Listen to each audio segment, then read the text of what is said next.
All right, let's talk inventory. You've probably heard the terms safety stock and buffer stock thrown around, maybe even use them interchangeably. And hey, they sound kind of the same, right? Just extra stuff on the shelf. But here's the thing, they're not the same at all. They're actually designed for two totally different and super important jobs. So what is the real difference? I mean, really, if you've ever been in a meeting and thought, wait, am I using the right term here? Or even more critical, am I using the right strategy?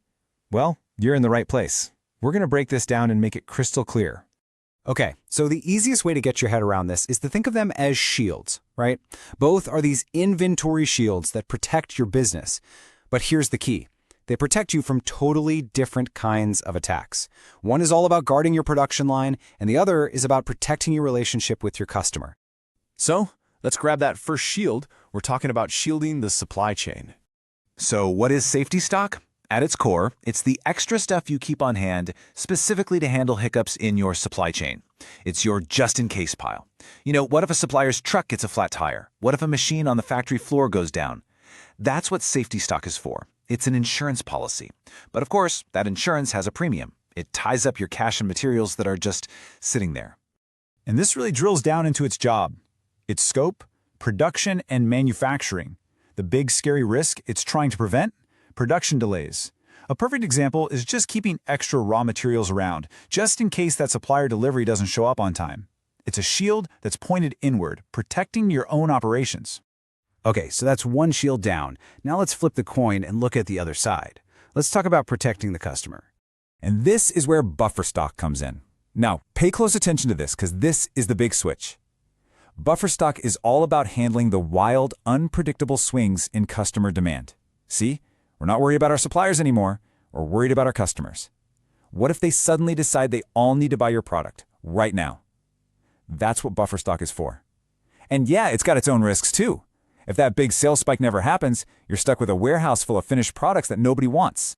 So the whole game changes here. We're talking about finished goods ready to go, sitting in a warehouse or on a store shelf. And the risk?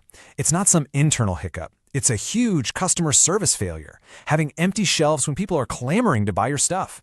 The classic example is having a ton of extra products ready to ship because your marketing team just launched a campaign that might go viral. This shield points outward, toward the customer. Okay, so we've met our two defenders. We know what they do. Now for the fun part. Let's put them side by side in a head-to-head comparison. And this table just makes it crystal clear. Look at the primary purpose. Safety stock is for supply problems. Buffer stock is for demand surprises. Where do they live? Safety stock is in the factory with production. Buffer stock is out in the world with finished goods and retail. And what are they fighting? Safety stock fights production delays, while buffer stock fights empty shelves and unhappy customers. It really is that simple. One looks inward, the other looks outward.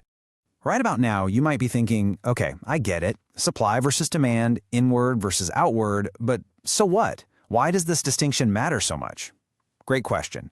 And that brings us to the final and maybe most important part, choosing your inventory shield. Because honestly, this isn't just about sounding smart in a meeting. It's about getting the strategy right. Trying to solve a supplier delay by adding more finished goods, using buffer stock, is like trying to fix a leaky pipe with a hammer. It's the wrong tool for the job.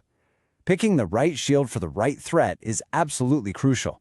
It's what keeps you from tying up cash unnecessarily, and just as important, it's what keeps you from letting your customers down.